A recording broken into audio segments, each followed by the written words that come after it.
নমস্কার সমস্ত দর্শক বন্ধুদের অনেক স্বাগত। দেখছেন বিজ্ঞানের আলোয় সনাতন জ্যোতিষ। খুব কম সংখ্যক অনুষ্ঠান রয়েছে যে অনুষ্ঠান তার উৎকর্ষতার নিরিখে এমন একটা জায়গায় পৌঁছে যায় যেখান থেকে আমাদের প্রত্যাশার পারদটা সবসময় ঊর্ধ্বমুখী থাকে, যে আমরা অনেক কিছু এখান থেকে জানতে পারবো।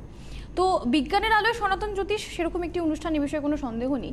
আরও একটা যেটা খুব গুরুত্বপূর্ণ সেটা হচ্ছে এরকম একটা অসাধারণ অনুষ্ঠান আমরা আমাদের মাতৃভাষায় পাই, আমরা বাংলা ভাষায় পাই। কেন বলবো বাংলা ভাষার কথা, অনেকে অন্যভাবে এটা নেবেন না বা ব্যাখ্যাটা অন্যরকম কিন্তু নয়।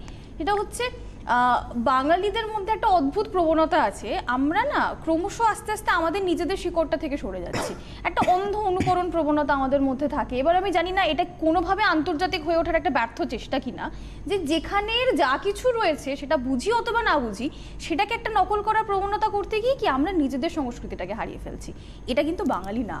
বাঙালি সেই জাতি যে সবসময় তার সৃষ্টিতে, কৃষ্টিতে, প্রজ্ঞায় এবং স্পর্ধায় সবার থেকে আলাদা ছিল, এগিয়ে ছিল। জীবনটাকে আলগোছে ধরে রেখে বাঙালি একটা দুর্দান্তভাবে আট পৌড়ে বাঁচতে পারতো। এটা ছিল বাঙালির সংস্কৃতি। তো সেই সংস্কৃতির শিকড়টা যদি আমরা ভুলে যাই, মনে রাখতে হবে এটা কিন্তু একটা ক্রনোলজিক্যাল প্রসেস। অতীতকে বাদ দিয়ে কখনো ভবিষ্যতে পৌঁছানো যায় না, সেটা সঠিক নয়। এই জায়গাটাতে আমরা আলোকপাত করার চেষ্টা ইতিপূর্বেও করেছি, করবো আজকের অনুষ্ঠানেও। আরও নতুন কিছু দিক খুলবে, কারণ এমন একজন মানুষ এই অনুষ্ঠানের হোতা যার সঙ্গে বসা মানে ভীষণ কাজ হয়ে যায় এদিকের, মানে খুব সহজ হয়ে যায় এদিকের কাজটা, অলমোস্ট কিছু করতে হয় না কিন্তু অনেক কিছু জানা যায়। সঙ্গে পেয়েছি বেদাচার্য দাকে, অনেক স্বাগত দাদা। একদম, তোমাকেও স্বাগত। এই নতুন বছরে তোমার সাথে প্রোগ্রাম করা অনেকদিন পর সুযোগ হলো। একেবারেই। তার কারণ আমি তো প্রোগ্রাম করি না, এমনি তোমরা বলো যে দাদা ডুমুরের ফুল আপনি এতদিন পর কোথায় ছিলেন, একটা লাইভ হচ্ছে মানে স্বস্তি। তবে এই সপ্তাহে দুটো লাইভ হয়ে গেল। না, আমি তো ভেবেছিলাম মার্চের আগে আর আসবেন না, সেটাই আর কি, সবাই তাই ভাবে আর কি। কিছু করার নেই। সবাইকে নমস্কার, আমার মা বাবাকে প্রণাম। ঘটনা হচ্ছে আজকে নতুন বছরের 10টা দিন তো অতিক্রান্ত হয়ে গেল। একটা নিউ ইয়ার রেজলিউশন বলে আমাদের একটা কথা আছে, যে আমরা নতুন বছর, নতুন উদ্যম, নতুন বছরে আমাদের একটা কিছু করতে হবে, আমাদের নতুনভাবে চলতে হবে, আমার যা বদভ্যাস ছিল সেগুলো এবার আমরা আস্তে আস্তে দূরে সরাবো। বাট আজকে যখন চা খেতে খেতে আমি লবিতে যখন কথা হচ্ছে, তখন এই শনি 7.5 নিয়ে কথা হচ্ছিল আর কি। যে দাদা শনি 7.5, মকর রাশি, ধনুরাশি, তারপরে বৃশ্চিক রাশির একটা ঝামেলার ব্যাপারটা আর কি।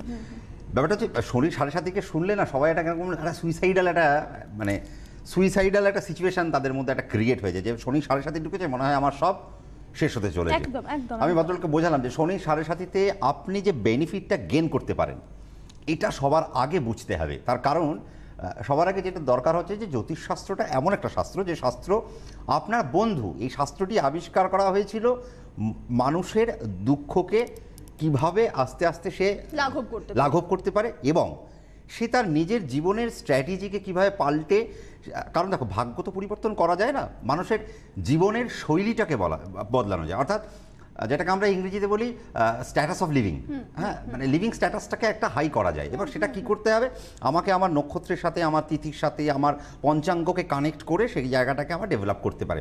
তার কারণ আজকে কেউ অভিনয় জগতের সাথে যুক্ত হয়ে রয়েছেন, কেউ হয়তো গান বাজনার সাথে যুক্ত হয়ে রয়েছে, কেউ হয়তো ইঞ্জিনিয়ারিং পার্টের সাথে যুক্ত, কেউ হয়তো লয়ের প্রফেশনে রয়েছেন, কেউ হয়তো অ্যাডমিনিস্ট্রেশনের প্রফেশনে রয়েছেন, প্রশাসনিক, কেউ চিকিৎসক, কেউ ব্যবসায়ী, কেউ ছোট ব্যবসায়ী, কেউ বড় ইন্ডাস্ট্রিয়ালিস্ট, এবার কেউ হয়তো অ্যাস্ট্রোলজার, কেউ হয়তো অধ্যাপক, শিক্ষক, এগুলো পড়াচ্ছেন।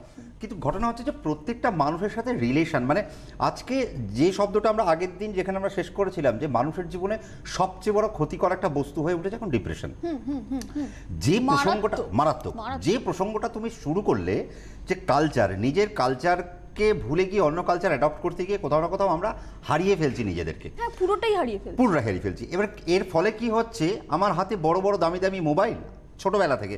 আমাদের সময় আমার মনে হয় আমার বাবা মারা ঘড়িটা পর্যন্ত আমাদেরকে কিনে দেয়নি। তার কারণ বলেছিল, সময়ের মূল্য যদি বোঝো তাহলে সময়ের মতো করে কাজ করো এবং নিজের যোগ্যতায় ঘড়ি কেনার পয়সা অর্জন করো, তবে হাতে ঘড়িটি লাগাও। কারণ ঘড়ি এমন একটা জিনিস, এটা টাইম মেশিন। তো টাইম মেশিন মানে যে মানুষ সময়কে মূল্য দেয়, যে মানুষ সময়ের সাথে চলে, সে মানুষ জীবনের যে কোনো সমস্যা থেকে সে অচিরেই বেরিয়ে যেতে পারে।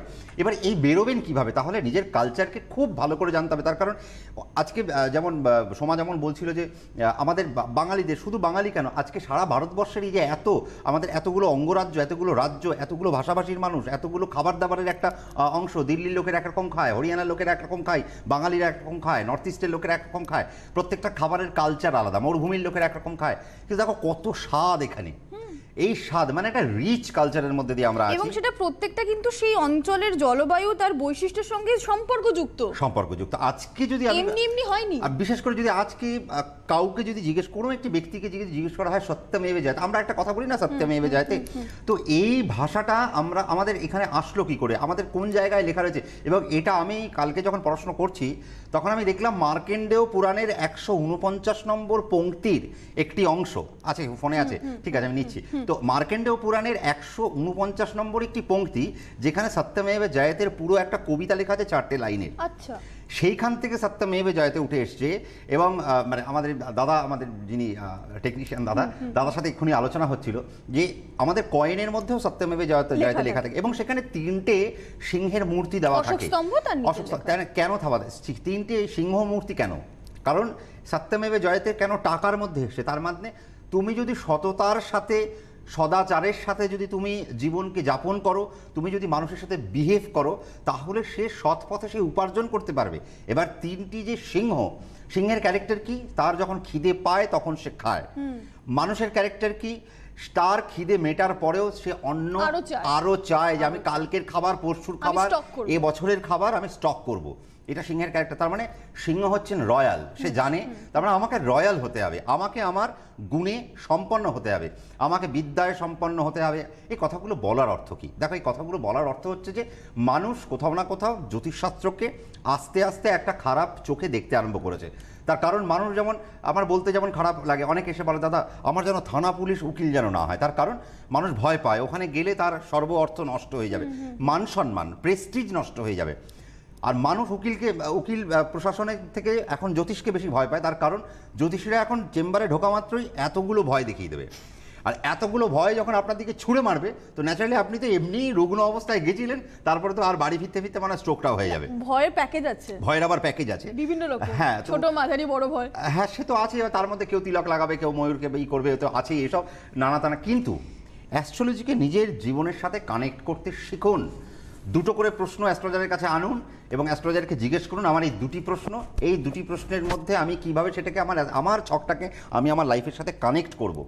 যদি এটা করতে পারেন, যেদিন থেকে করতে পারবেন, নিজের ভাগ্যের চাকাটা ঘুরবে কতটা জানি না, তবে নিজের জীবনশৈলীটা পাল্টাবে। কেউ আছেন কি?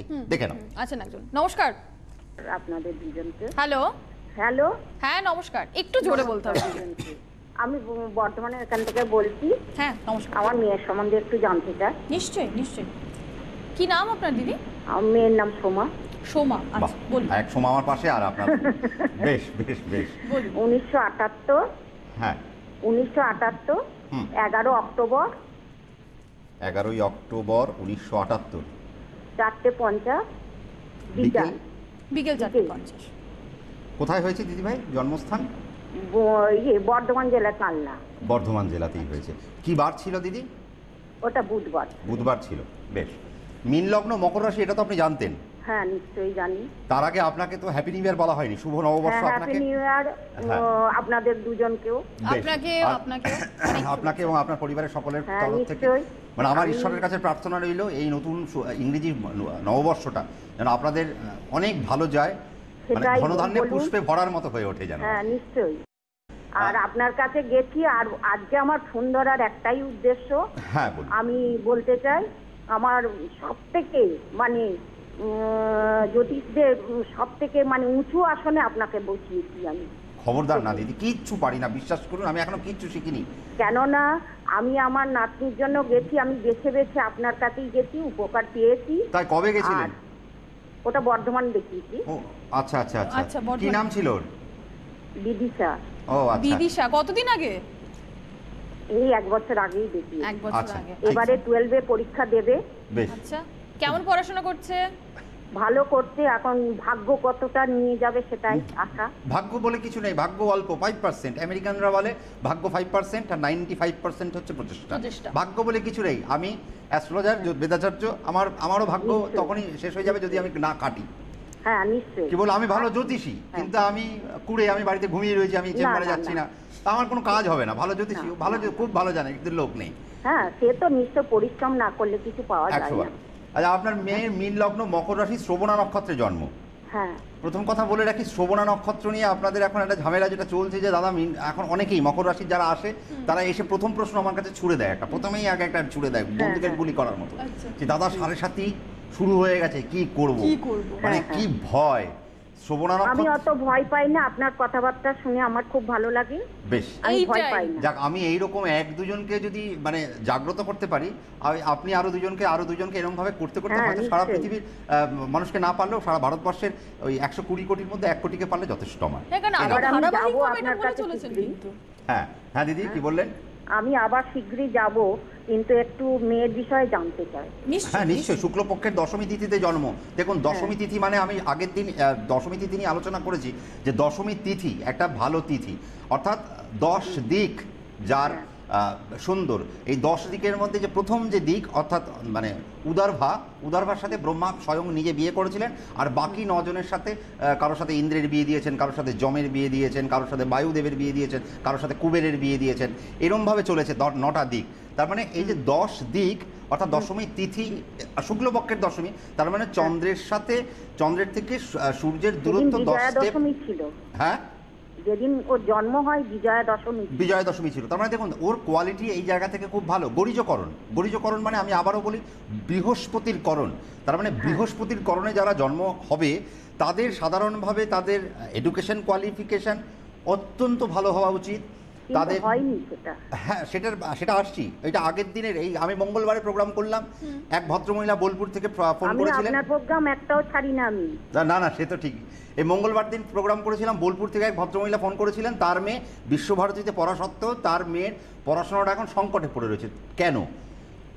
তার বিয়ে করে ফেললেন মেয়েটা আগের দিন এই মঙ্গলবারের প্রোগ্রাম। আর আজকে আপনার মেয়ে দেখুন শ্রবণা নক্ষত্রের সবচেয়ে বড় প্লাস দেখুন, শ্রবণা নক্ষত্রের ম্যাক্সিমাম লোককে দেখবেন এরা গভর্নমেন্টের কোনো কাজের সাথে যুক্ত থাকতে পারে বা গভর্নমেন্ট রিলেটেড কলমে গভর্নমেন্ট এরকম কোনো কাজের সাথে এরা যুক্ত থাকবে, এটা তাদের একটা প্রাইমারি স্টেজের একটা প্যারামিটার নাম্বার 1। কিন্তু দেখুন চরণটা কোথায় পেলো? এই যে আমি প্রথম পাতার উপর এখন আমি দ্বিতীয় পাতায় আসিনি, আপনি প্রথমেই বললেন আমার মেয়ের পড়াশোনাটা হলো না, তার কারণ কি? এই যে চরণ 1 আর এই যে চরণ 4, তাহলে মেয়েটার কি পড়াশোনা নেই? নিশ্চয়ই ছিল। কিভাবে ছিল? তার একটা ডায়াগনোসিস, তার একটা সিনপসিস, তার একটা পদ্ধতি আছে। সেই পদ্ধতিটা যদি ধরিয়ে দেওয়া যেত আপনার মেয়ে নিশ্চয়ই পড়াশোনা করে সেই জায়গায় উত্তীর্ণ হওয়ার একটা যোগ ছিল। কারণ ধৃতি যুক্ত, ধৃতি মানে যেটি মানে ধৈর্যশীল, যেটি একটা জায়গায় স্ট্যাগন্যান্ট।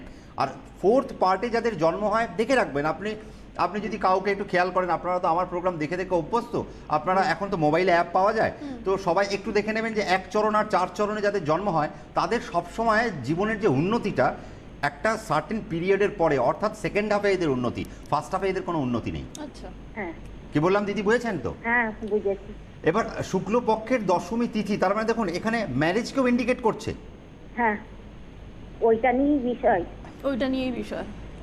বিষয়। এইটাই হচ্ছে বিষয়। তার কারণ আগের দিন আমি প্রোগ্রাম করেছিলাম, এই মঙ্গলবারে যে প্রোগ্রাম করেছিলাম যে বুধ শুক্র যদি যোগ থাকে, বুধ যদি শুক্রের ঘরের সাথে, বুধ আর শুক্র যদি ঘরের ক্ষেত্র বিনিময় করে, দৃষ্টি বিনিময় যদি করে বা যোগ যদি করে, তার কারণ আমাদের শাস্ত্রে একটা ভাষা রয়েছে, সেটা হচ্ছে যোগ মানে হচ্ছে কম্বিনেশন, এই যোগ মানে হচ্ছে তত্ত্ব।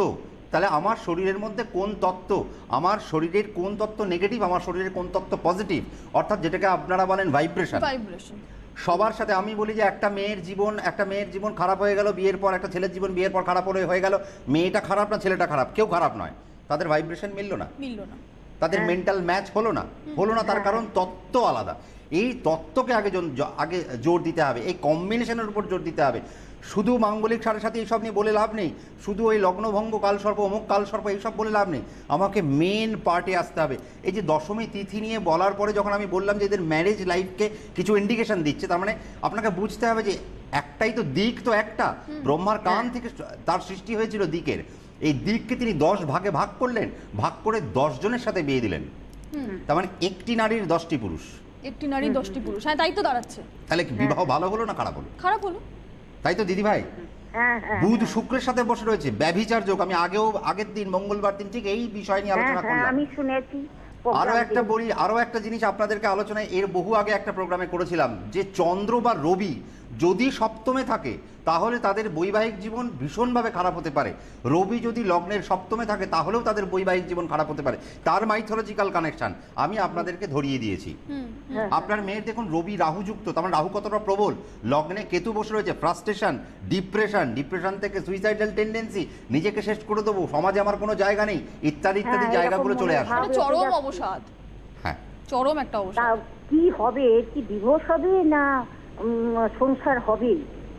তো সেই জায়গায় অলরেডি পৌঁছেই গেছে, কোনো সম্পর্ক ইয়ে নেই, সবই দিচ্ছে, খেতে দিচ্ছে, পড়তে দিচ্ছে, সবই দিচ্ছে। শুনুন দিদি ভাই, আপনি তো আমার কাছে এসেছেন, হ্যাঁ নিশ্চয়ই, সিটিভিএন এর পর্দায় আমি অনেকটা আলোচনা করলাম। আপনাকে এখানে অষ্টমে মঙ্গল দেখে অনেকে বলতে পারে যে এই মেয়েটির মাঙ্গলিক দোষ আছে, অমুক তমুক, কেমন? তার কারণ মঙ্গল দেখুন 21 ডিগ্রি 11 মিনিট বৃহস্পতির নক্ষত্রে থাকা, এখানে ভৌমদোষ থাকলো না। কেন থাকলো না? শুভ নক্ষত্র পেলে মঙ্গলের কখনো ভৌমদোষ তৈরি হয় না। আর একটা সার্টেন ডিগ্রি থাকে, সেই ডিগ্রির মধ্যে সে প্রবল থাকে। আপনার মেয়ে জাস্ট 21 ডিগ্রি পার করে গেল, তার মানে প্রবলত্বটা কেটে গেছে।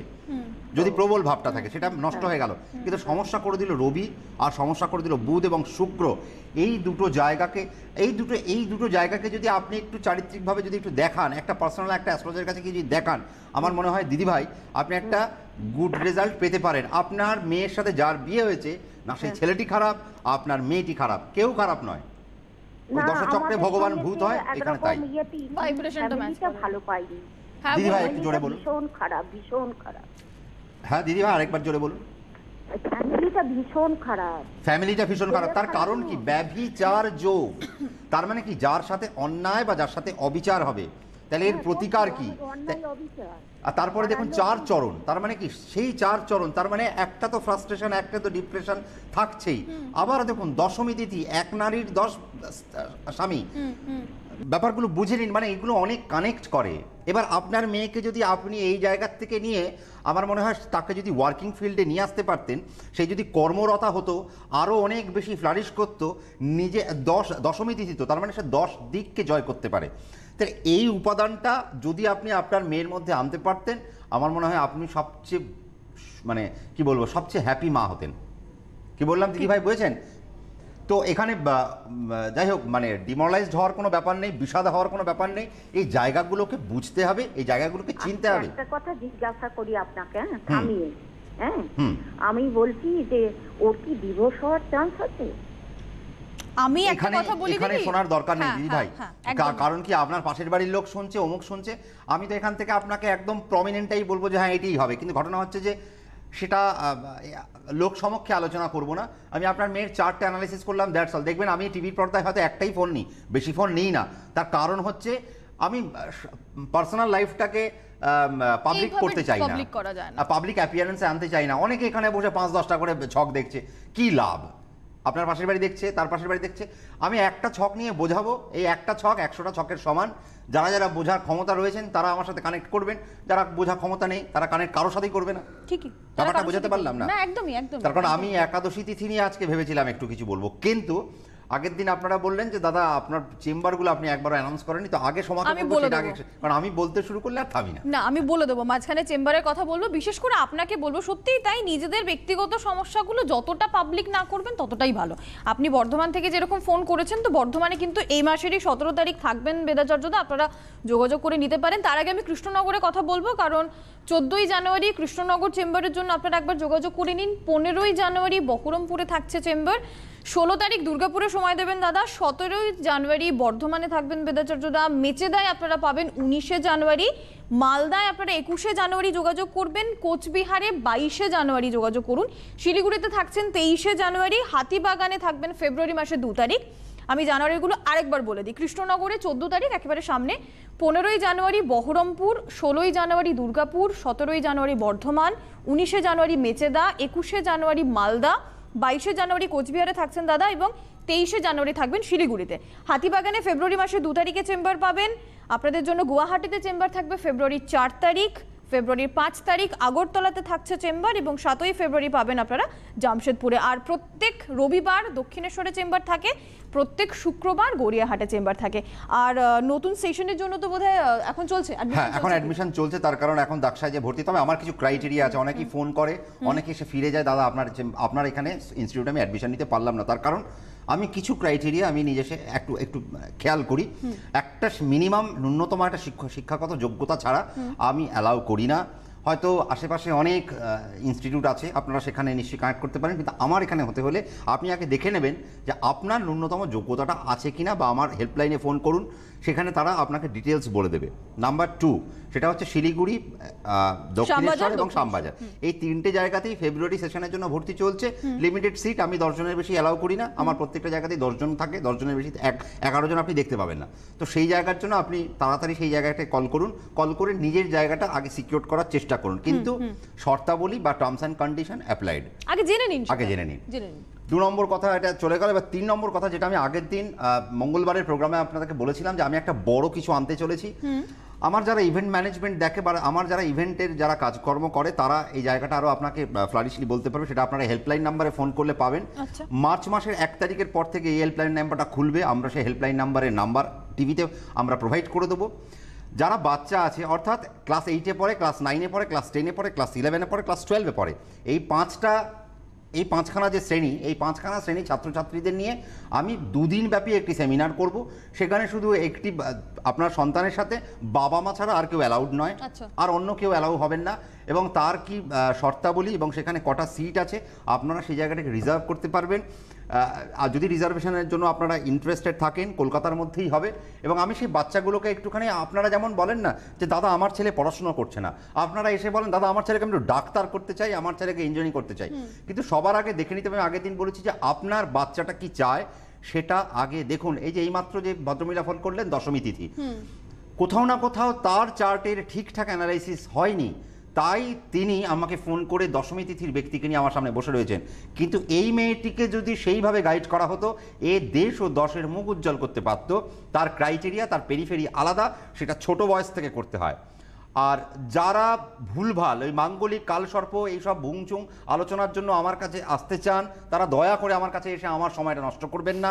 তার কারণ আমি হয়তো জ্ঞানের সাগর হতে পারিনি, কিন্তু আমি জ্যোতিষটা যতটুকু শিখেছি আপনাদের আশীর্বাদে একটু ভালোভাবে শিখি, আর এটাকে নিয়ে একটু কানেক্ট করতে চাই।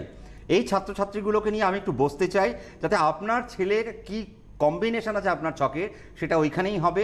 সেই সেমিনারে আলোচনা হবে একটা ছেলেমেয়েরা কি চায়, তাদের সাথে আমি ফেস টু ফেস কথা বলবো অন স্টেজ, এবং সেটা হবে একটা ভালো ডায়াগনস্টিক একটা সেন্টারের মতো। কি বললাম বলছেন, একটা অ্যানালিটিক্যাল একটা প্রোগ্রাম। এখানে আপনারা আসবেন, কিন্তু তার জন্য আসার জন্য কিভাবে সিটকে আপনারা রিজার্ভ করবেন আমার ইভেন্ট ম্যানেজমেন্টের যারা লোক আছেন তারা দেখবে, এবং আপনারা তাদের সাথে কথা বলবেন। আপনার হেল্পলাইন নাম্বারে 1 তারিখ থেকে শুরু হবে। আমরা মার্চের 1 তারিখ থেকে হেল্পলাইন নম্বরটা অন হবে, সেটা তার আগে ডিসক্লোজ কারণ আমি মাত্র 3 মাসের জন্য সেই সিট মানে যারা বুকিং করতে পারবেন। নাম্বার 2, এবার আমি হাতি আজকে আলোচনার বিষয় ছিল হাতি। ভেবেছিলাম যে আজকে আগের দিনও বলেছিলাম যে হাতি নিয়ে আলোচনা করবো, একাদশী তিথি নিয়ে আলোচনা করবো। কেন শুভ? আজকে হাতিকে আমরা বাড়িতে প্রত্যেকেই গণেশজির ছবি লাগাই। এই নিউ ইয়ার যে আপনারা আসলেন একটা রেজলিউশন করলেন যে আপনারা গণেশজিকে আরো বেশি আরাধনা করবেন, গণেশজি যেন আরো বেশি টাকা পয়সা দিতে পারে। কিন্তু কিরকম একটা গণেশজি ইকুইভ্যালেন্ট টু টাকা পয়সা হয়ে গেছে। আবার শুধু তাই না, দেখো শিবকে গজান তাকা বলা হয়, অর্থাৎ শিবজি তিনি গণেশের মাথা শিরোচ্ছেদ যখন করলেন, তিনি তখন আরেকটি হাতির, পুরাণে কখনো কখনো বলা হয়, কোনো মানে আঞ্চলিক পুরাণে বলা হয়েছে যে ঐরাবতের সুরকে তিনি মস্তককে তিনি শিরোচ্ছেদ করে সেই ঐরাবতের মস্তককে তিনি গণেশজির মাথায় বসিয়েছিলেন। তো তাতে কি হয়, এই জন্য দেখবেন নর্থ ইস্ট মানে আমাদের এই দিকের উড়িষ্যা, নর্থ ইস্ট বা আমাদের এই পশ্চিমবঙ্গ, আমাদের এখানের গণেশজির রং সাধারণত সাদা দেওয়া হয়। একাদশী তিথির সাথে গণেশজির কি কানেকশন? এই একাদশী তিথি আজকেও মনে হয় সময় শেষ হয়ে গেল। আসলে আলোচনাগুলো এমন কিছু থাকে যে সময়টা মনে হয় হুড়ুর করে শেষ হয়ে যায়। তা আমি বলবো জ্যোতিষকে জানুন, জ্যোতিষকে চিনুন। কাল সকাল 12টা 5-এ আমি আবারও আসবো। কাল একাদশী তিথিকে এবং হাতিকে নিয়ে নেক্সট এপিসোডটা কালকে সত্যি শেষ করব। কাল রাতে 11:35 আমি প্রোগ্রাম করব, কথা দিয়ে গেলাম। ততক্ষণ পর্যন্ত ভালো থাকুন, আর জ্যোতিষকে নিজের জীবনের সাথে কানেক্ট করুন। জ্যোতিষ আপনার বন্ধু, এ আপনার শত্রু নয়, এ আপনার সহযোগিতা করবে। অন্তত ভয় পাওয়ার কোনো জায়গা ভয় পাবেন না। এটা একটা সুন্দর সাবজেক্ট, মিষ্টি সাবজেক্ট। যারা ভয় দেখান তাদের সঙ্গে কি ব্যবহার করবেন সেটা আপনারা জানেন। আগামীকাল আপনাদের সঙ্গে আবার এই বিষয়ে আলোচনা হবে। নমস্কার। দক্ষা মাইথিক ওয়ার্ল্ড অফ অ্যাস্ট্রোলজি, মাইথোলজির বিজ্ঞানসম্মত তথ্য জেনে আদি সনাতন জ্যোতিষ শেখার একমাত্র প্রতিষ্ঠান দক্ষা। বাস্তু, হোরা, সংখ্যাতত্ত্ব ইত্যাদি শিখতে যোগাযোগ করুন 9051451482, 9830281718, শাখা দক্ষিণেশ্বর, শ্যামবাজার, শিলিগুড়ি। বিশদ জানতে হোয়াটসঅ্যাপ করুন 8585003800 এই নম্বরে।